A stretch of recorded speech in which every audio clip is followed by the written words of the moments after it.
नमस्कार, जनता टीवी देख रहे हैं आप और मैं हूं आपके साथ निशा। बुलेटिन की शुरुआत करेंगे उत्तराखंड से जुड़ी कुछ खास खबरों के साथ। दुनिया भर में 10वें अंतर्राष्ट्रीय योग दिवस की तैयारियां जोरों पर चल रही हैं। भारत में भी आयुष मंत्रालय के तहत अखिल भारतीय आयुर्वेद संस्थान योग दिवस के लिए तैयारी कर रहा है। वहीं इस बार योग दिवस कई मायनों में खास रहने वाला है, क्योंकि इस दिन पहली बार आदि कैलाश से योग दिवस का आगाज किया जाएगा। पार्वती सरोवर के किनारे 21 जून को अंतर्राष्ट्रीय योग दिवस पर मुख्यमंत्री पुष्कर सिंह धामी कार्यक्रम का शुभारंभ करेंगे। देखिए रिपोर्ट।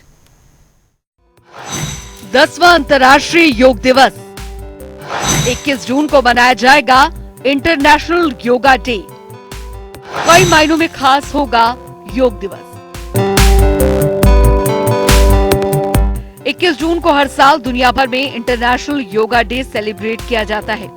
इस दिन को मनाने का उद्देश्य दुनिया भर में योग की प्रैक्टिस के कई फायदों के बारे में जागरूकता बढ़ाना है।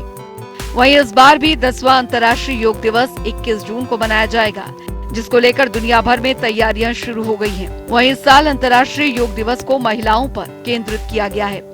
इस वर्ष की थीम है योगा फॉर वुमेन एम्पावरमेंट, यानी महिला सशक्तिकरण के लिए योग। महिलाओं के मानसिक और शारीरिक स्वास्थ्य को केंद्र में रखते हुए इस साल के योग दिवस की थीम बनाई गई है। बता दें कि अंतर्राष्ट्रीय योग दिवस की शुरुआत साल 2014 में हुई थी, जब संयुक्त राष्ट्र महासभा में इस संबंध में प्रस्ताव रखा गया था और सभा ने इसे स्वीकार कर लिया था। तब से हर साल योग दिवस 21 जून को मनाया जाता है।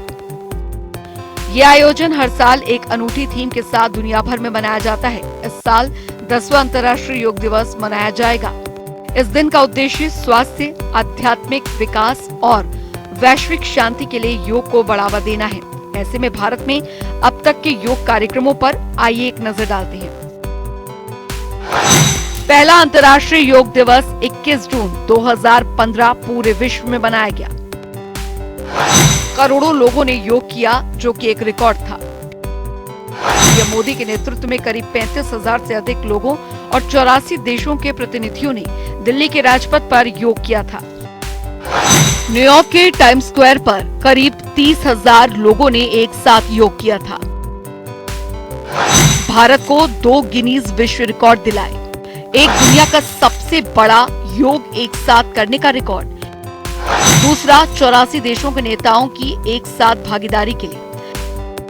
पहले अंतर्राष्ट्रीय योग दिवस की थीम थी सद्भाव और शांति के लिए योग। भारत में दूसरा अंतर्राष्ट्रीय योग दिवस 2016 का मुख्य आयोजन चंडीगढ़ में हुआ। करीब 35,000 लोग शामिल हुए। इस आयोजन का नेतृत्व भी पीएम मोदी ने ही किया था। इस योग दिवस में 170 देशों ने हिस्सा लिया। दूसरे योग दिवस की थीम थी युवाओं को जोड़े। तीसरा अंतर्राष्ट्रीय योग दिवस 2017 का मुख्य आयोजन यूपी के लखनऊ के रमाबाई अंबेडकर मैदान में किया गया। प्रधानमंत्री मोदी के नेतृत्व में 55,000 लोगों ने हिस्सा लिया। वहीं न्यूयॉर्क के सेंट्रल पार्क में भी हजारों लोगों ने एक साथ योग किया। तीसरे अंतर्राष्ट्रीय योग दिवस की थीम थी स्वास्थ्य के लिए योग। चौथा अंतर्राष्ट्रीय योग दिवस 2018 उत्तराखंड के देहरादून के वन अनुसंधान संस्थान में आयोजित किया गया। पीएम मोदी के साथ करीब 50,000 से अधिक लोगों ने हिस्सा लिया। इस आयोजन की खास बात, इसमें सऊदी अरब भी शामिल हुआ। चौथी अंतर्राष्ट्रीय योग दिवस की थीम शांति के लिए योग थी। पांचवा अंतर्राष्ट्रीय योग दिवस 2019 का आयोजन झारखंड के रांची में आयोजित किया गया। इस वर्ष की थीम थी yoga for climate action. Corona वैश्विक महामारी के मद्देनजर 21 जून 2020 को छठा अंतर्राष्ट्रीय योग दिवस वर्चुअल माध्यम से मनाया गया। इसकी थीम थी yoga for health, yoga at home. सातवां अंतर्राष्ट्रीय योग दिवस 2021 की केंद्रीय थीम योग के साथ रहें, घर पर रहें थी। 2021 में भी योग दिवस कोविड नियमों का पालन करते हुए वर्चुअल माध्यम से मनाया गया। 2022 में 8वां अंतर्राष्ट्रीय योग दिवस मैसूर में मनाया गया। पीएम मोदी ने हजारों लोगों के साथ योग किया। देश के सभी ऐतिहासिक, धार्मिक और सांस्कृतिक धरोहरों पर योग दिवस का आयोजन किया गया। योग दिवस पर गार्जियन रिंग एक बड़ा ही अनूठा कार्यक्रम आयोजित किया गया, जिसका अर्थ मूवमेंट ऑफ सन को सेलिब्रेट किया गया। 2023 में 9वें योग दिवस पर पीएम मोदी ने न्यूयॉर्क में संयुक्त राष्ट्र मुख्यालय में योग दिवस कार्यक्रम में हिस्सा लिया। न्यूयॉर्क में 21 जून को हुए 9वें अंतर्राष्ट्रीय योग दिवस पर 180 से अधिक देशों के लोगों ने हिस्सा लिया। वहीं 10वां अंतर्राष्ट्रीय योग दिवस कई मायनों में खास रहने वाला है, क्योंकि इस बार पहली बार आदि कैलाश से योग दिवस का आगाज किया जाएगा। पार्वती सरोवर के किनारे 21 जून को अंतर्राष्ट्रीय योग दिवस पर मुख्यमंत्री पुष्कर सिंह धामी कार्यक्रम का शुभारंभ करेंगे। आयुष विभाग योग दिवस कार्यक्रम के लिए तैयारियों में जुट गया है। पिथौरागढ़ जिले में स्थित आदि कैलाश अब पर्यटन के रूप में उभर रहा है। पिछले साल प्रधानमंत्री नरेंद्र मोदी ने आदि कैलाश की यात्रा की थी। इसके बाद देश दुनिया में आदि कैलाश की यात्रा के लिए पर्यटन और श्रद्धालुओं का रुझान बढ़ा, जिसे देखते हुए प्रदेश सरकार ने पहली बार अंतर्राष्ट्रीय योग दिवस को आदि कैलाश में मनाने का निर्णय लिया। वहीं अंतर्राष्ट्रीय योग दिवस से पहले प्रधानमंत्री नरेंद्र मोदी ने योग को जीवन का अभिन्न हिस्सा बनाने का लोगों को आह्वान किया। साथ ही लोगों के बीच योग के प्रति जागरूकता बढ़ाने के लिए हर साल इंटरनेशनल योगा डे से कुछ दिन पहले पीएम मोदी रोजाना एक योगासन का वीडियो शेयर करते हैं। वीडियो में उनका AI वर्जन योगासन करते हुए नजर आता है। पीएम मोदी ने अपने इस वीडियो में अलग अलग योगा आसन करने का तरीका और इसके फायदों के बारे में बताया है। हर साल 21 जून के दिन अंतर्राष्ट्रीय योग दिवस सेलिब्रेट किया जाता है। यूएन में इस दिन को मान्यता मिलने के बाद से ये हर साल मनाया जाता है और इस साल 10वां संस्करण सेलिब्रेट होगा। इस दिन का उद्देश्य स्वास्थ्य, आध्यात्मिक विकास और वैश्विक शांति के लिए योग को बढ़ावा देना है। न्यूज डेस्क, जनता टीवी।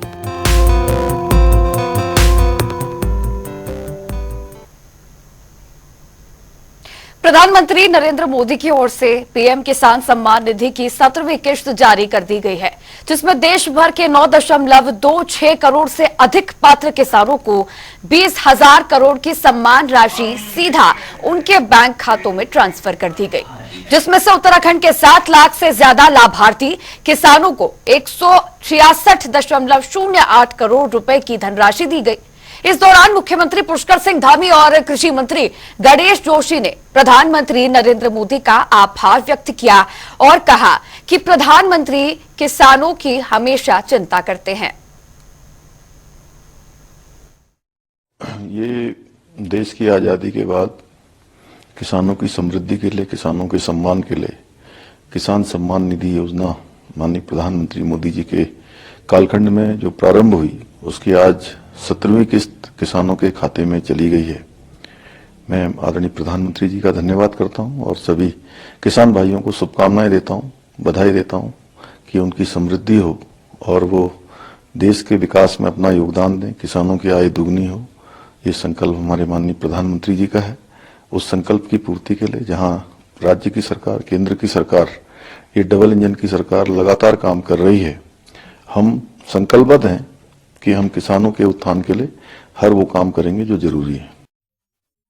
9 करोड़ 26 लाख किसानों को 20,000 करोड़ से अधिक धनराशि डायरेक्ट डीबीटी के माध्यम से उनके खातों में ट्रांसफर प्रधानमंत्री जी के कार्यक्रमों द्वारा हुई। हमारे प्रदेश में भी 7,71,000 से अधिक किसानों के खातों में सीधा 166 करोड़ रुपए की धनराशि उनके खातों में ट्रांसफर हुई है। मैं इसके लिए देश के प्रधानमंत्री जी का दिल की गहराई से अभिनंदन करता हूं, स्वागत करता हूं। देहरादून में कांग्रेस प्रदेश मुख्यालय में अध्यक्ष करण माहरा की अध्यक्षता में बैठक हुई। बैठक में बद्रीनाथ और मंगलौर विधानसभा उपचुनाव को लेकर चर्चा की गई। उपचुनाव के मद्देनजर बैठक में प्रदेश कांग्रेस के सभी फ्रंटल संगठन, प्रकोष्ठ और विभागों के अध्यक्षों ने भाग लिया। इस दौरान सभी फ्रंटल संगठनों से सुझाव लिए और सुझावों के आधार पर उन्हें जिम्मेदारियां सौंपी। चुनाव की रणनीति पे चर्चा अपने संगठन के पदाधिकारियों के साथ मैंने की है। सभी फ्रंटलों के और हमारे जो आनुवांशिक संगठन उनके अध्यक्षगणों को बुलाया गया था उसमें अलग अलग लोगों को अलग अलग किस्म की जिम्मेदारी दी गई और पार्टी की क्या एक्सपेक्टेशंस अपने अध्यक्षगणों से है वो उनको बताया गया है और इम्पोर्टेंट रिस्पॉन्सिबिलिटीज़ उनको दी गई हैं, वो अपने काम में लग भी गए हैं। और प्रभारियों की नियुक्ति कैसे करनी है, किन विधायकों की कहाँ ड्यूटी लगेगी दोनों इलेक्शंस में, कौन सीनियर्स कहाँ ज़्यादा टाइम देंगे, इन सभी पे चर्चा विमर्श हुआ है और उसी को हम अभी लिपिबद्ध भी कर रहे हैं। उत्तराखंड की बद्रीनाथ और मंगलौर विधानसभा सीट पर 10 जुलाई को उपचुनाव होने हैं, जिसको लेकर बीजेपी और कांग्रेस ने अब तैयारियां शुरू कर दी है।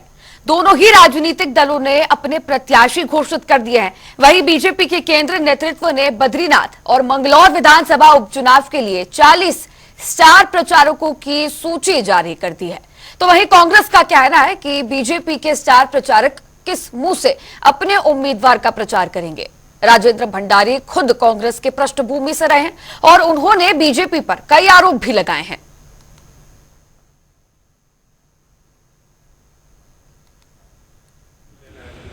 तो आ रहे हैं अभी अध्यक्ष स्टार प्रचारक क्या करेंगे? क्या बीजेपी वाले के जो स्टार प्रचारक है उनको जब वो वोट मांगेंगे तो राजेंद्र भंडारी जी की जो वीडियोस चले हैं कि बीजेपी ऐसी पार्टी है जो सत्ता लेने के लिए कुछ भी करती है, खरीद फरोख्त करती है, 25-25 करोड़ की हमारी जो है बोली लगाएगी, 25 करोड़ में हम बिकने वाले नहीं थे। वो विधायक जो अपनी पार्टी को छोड़ के जाते हैं वो मतलब दागी बागी और कुछ कुछ कह रहे थे और बीजेपी सबसे भ्रष्ट पार्टी है कह रहे थे। आज उसी आदमी के फेवर में जब स्टार प्रचारक भाषण देंगे तो उनके पांव कांपेंगे। और दूसरा जो लेके आए हैं वो हरियाणा का आदमी है, हरियाणा में ज्वाइन करना चाह रहा था लोक दल का आदमी, उसको हरियाणा के बीजेपी संगठन ने ज्वाइन नहीं करने दिया, तो गौतम ने अपनी जबान पूरी करने के लिए उनको उत्तराखंड लाके पैरासूट से बैठाया है। तो स्टार प्रचारक करेंगे क्या? ये जब कांग्रेस और अन्य दल उनसे प्रश्न पूछेंगे तो बीजेपी के पास जवाब नहीं होगा। देहरादून में लोक निर्माण विभाग की समीक्षा बैठक की गई। बैठक में कैबिनेट मंत्री सतपाल महाराज ने कार्यों की समीक्षा की, साथ ही निर्माणाधीन सड़कों की प्रगति के साथ ही प्रस्तावित सड़कों के काम शुरू करने को लेकर अधिकारियों को आदेश भी जारी किए। आज लोक निर्माण विभाग की बहुत महत्वपूर्ण बैठक थी जिसमें सारे अधिकारीगण उपस्थित थे।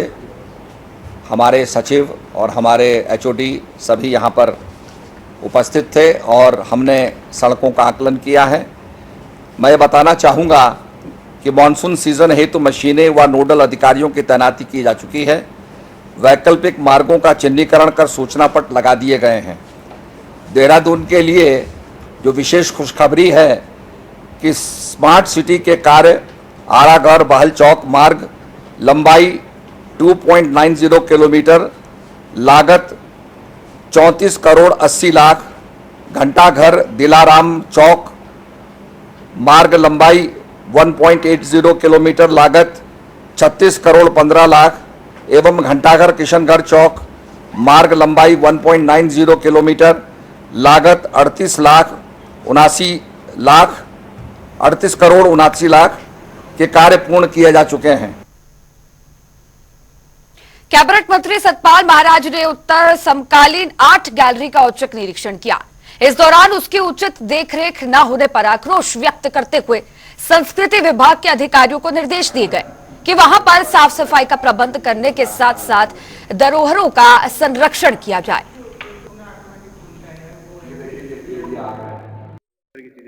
आज उत्तरा आर्ट गैलरी जो है, ये आर्ट म्यूजियम जो है, इसमें हम आए हुए हैं और यहाँ पर काफी चीजें रखी हुई हैं जो हमारे सुरेंद्रपाल जोशी जी ने यहाँ डेडिकेट किए हैं। और 2013 का जो त्रासदी हुई थी केदारनाथ की, उसके उपलक्ष्य में ये सब चीजें यहाँ बनाई हुई हैं। हेलीकॉप्टर है, उसकी क्रैश जो है वो दिखाया हुआ है, मकान बना हुआ है। तो हम यहाँ बड़े कंसर्न है इस मामले को लेकर के कि यहाँ पर ह्यूमिडिफायर नहीं है, मशीनें लगी नहीं है, जिससे कि यहाँ पर ये चंक लग रहा है और ये हमारी जो करोड़ों की संपत्ति है ये नष्ट होती जा रही है। तो मैं यहाँ सेक्रेटरी साहब को भी लाया हूँ ताकि ये इन चीजों को देखें और कार्रवाई करें और मशीनें लगाएं, ह्यूमिडिफायर लगाएं। ये हमारे उत्तराखंड की विरासत है। इसके साथ साथ और भी गैलरी लगी है और हम चाहते हैं कि जो कला विज्ञ हैं और आर्टिस्ट हैं वो भी अपने अपने यहाँ पर कृतियों को रखें और जनता इन कृतियों को देखें। लोकसभा चुनाव के बाद मजबूत हुए इंडिया गठबंधन के बाद अब कांग्रेसियों में एक नई ऊर्जा देखने को मिल रही है। प्रदेश में चल रही एक तरफा कार्रवाई और मनमर्जी तरीके से लिखे जा रहे हैं लोगों पर फर्जी मुकदमे को लेकर अब विपक्ष नौकरशाही की तानाशाही से परेशान होकर धामी सरकार को घेरने की तैयारी में है। क्या है पूरा मामला, देखिए हमारी खास रिपोर्ट। लोकसभा चुनाव के परिणाम आने के बाद जहां भारतीय जनता पार्टी चिंतित है, तो दूसरी ओर इंडिया गठबंधन में एक नई ऊर्जा देखने को मिल रही है, जिसका असर उत्तराखंड के कांग्रेसियों में भी देखा जा रहा है। जहां कांग्रेसी लंबे समय से जनहित मुद्दों पर खामोशी इख्तियार करके बैठे थे, तो अब नौकरशाही के तानाशाही रवैये से उग्र हुई कांग्रेस धामी सरकार का रिमोट कंट्रोल नौकरशाही की बात कर रही है। वहीं कांग्रेस प्रदेशाध्यक्ष करण महारा ने मुख्यमंत्री पुष्कर सिंह धामी पर हमला बोला है, और क्या कुछ कहा है ये सुनिए। आज क्योंकि दुख इस बात का है कि बीजेपी का मुख्यमंत्री सरकार नहीं चल रहा। आज 2 अधिकारी इस राज्य को चला रहे हैं, और उन अधिकारियों के दोनों के काम ऐसे हैं, सुंदरम सुंदरम पांडेयम पांडेयम चल रहा है। तो ये जो चीज़ें चल रही हैं, इससे राज्य को लगातार नुकसान हो रहा है। जिस तरीके से पुलिस वीआईपी को एक कमरे को बता देती है ये जघन्य हत्याकांड के बाद, और सुंदरम सुंदरम पांड्यम पांड्यम जो चल रहा है, ये जो है राज्य को खोखला कर रहा है। जो प्रदेश में तानाशाही तरीके से चलना, नौकरशाही का रवैया सत्ता में बैठे भारतीय जनता पार्टी के नेताओं को दिखाई नहीं दे रहा। विपक्ष के बड़े नेता की ओर से इस बयान के कई मायने निकाले जा रहे हैं। हालांकि इस पर सत्ता पक्ष ने विपक्ष की ओर से इन सवालों को गंभीरता से नहीं लिया है। सत्ता पक्ष का कहना है कि कांग्रेस जनता में भ्रम फैला रही है। कांग्रेस मति भ्रम का शिकार है, कांग्रेस गलतफहमी की शिकार है। जैसे 2024 के चुनाव में कांग्रेस भारी गलतफहमी की शिकार थी, जनता ने उस गलतफहमी को दूर किया, और जनता का मैंडेट जनता ने दिया है उत्तराखंड में 5 सीटें जिताने का, उससे इन सब प्रकार की जो धारणाएं हैं जो कांग्रेस बनाने का प्रयास करती है वो धूल दूसरित हुई हैं। निश्चित तौर पर पुष्कर सिंह धामी जी के नेतृत्व में सरकार बहुत तेजी से विकास के विषयों को आगे बढ़ा रही है। बहरहाल उत्तराखंड में कांग्रेस में आई नई ऊर्जा जनहित मुद्दों पर भारतीय जनता पार्टी को घेरने में लग गई है, और नौकरशाही के तानाशाही रवैये को खत्म करने के लिए कांग्रेसियों ने अब मोर्चा भी खोल दिया है। ऐसे में देखने वाली बात होगी कि क्या विपक्ष उत्तराखंड में तानाशाही रवैये को खत्म करने में सक्षम है या नहीं। उधम सिंह नगर से अजहर मलिक की रिपोर्ट।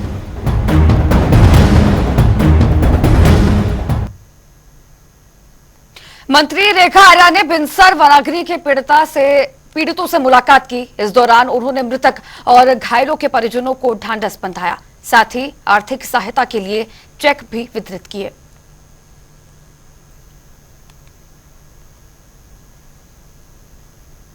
भारतीय किसान यूनियन का राष्ट्रीय चिंतन शिविर समाप्त हो गया है। वहीं भारतीय किसान यूनियन के राष्ट्रीय प्रवक्ता राकेश टिकैत ने कहा कि राष्ट्रीय चिंतन शिविर में 100 दिन का एजेंडा तय किया गया था, जिसमें संगठन को मजबूत करने पर चिंतन के साथ साथ किसान विरोधी कानूनों के विरोध करने पर फैसला लिया जाएगा। 100 दिन का एजेंडा दिया है हमने, तो 100 दिन का एजेंडा में ये आएगा कि संगठन को मजबूत करे, धरने प्रदर्शन करे, अपने जो व्यवस्थाएं सरकार जिस तरह से कानून लेकर आ रही है उसका विरोध करना, अगर गलत तो लेकर आती है। नई सरकार बनी उससे बातचीत करने का भी टारगेट रखा। जो हिल स्टेट है हमारे उसकी अलग से पॉलिसी बने, ये मुख्यमंत्री को यहाँ पे भेजा, उनसे बातचीत होगी तो हम सारी चीज उनको बताएंगे। अभी 100 दिन के एजेंडे में एसकेएम की मीटिंग होगी, उसमें ये एजेंडे रखे जाएंगे, और भारत सरकार से अगर आंदोलन करना भी होगा तो आंदोलन वहां पे होगा।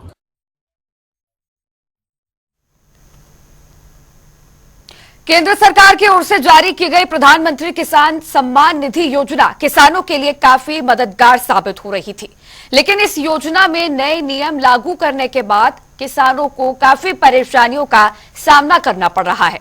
नए नियम के अनुसार किसानों को अब केवाईसी करना जरूरी होगा। इसमें किसानों के फिंगरप्रिंट्स के लिए जाने हैं। बता दें कि फिंगरप्रिंट का मिलान नहीं होने की वजह से कई किसानों की किसान सम्मान निधि की किश्त भी नहीं मिल पा रही।